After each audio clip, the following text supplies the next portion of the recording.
Се уште е рано да се каже дали епидемиолошката состојба со грипот ќе го одложи второто училишно полугодие.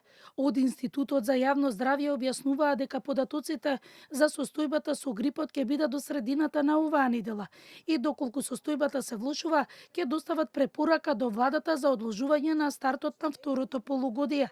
Доколку видиме дека постои било каква можност остапување зголемено од просекот, ние можеме да дадеме одредена препорака која што понатака останатите институции би ја реализирале или не. Ги следиме работите, може би е рано сега да кажеме во моментов, дали ќе препорачаме нешто такво или не. Што е најважно, ситуацијата е под контрола и се следи.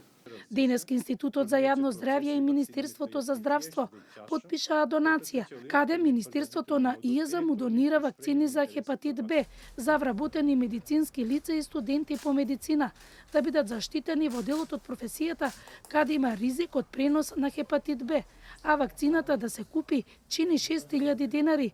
Исто така потпиша и транспортери за пренос на биолошки материјали за поголема заштита на вработените во лабораториите и заштита на материјалот. Со овие 7.500 дози да бидат вакцинирани или ревакцинирани минимум 2.500 здравствени работници, тоест оваа вакцина да ја добијат бесплатно. Со хепатит Б годишно се заразуваат на светско ниво и над 1 милион луѓе, каде причините се животозагрозувачки, потврди ја од ИЕЗ.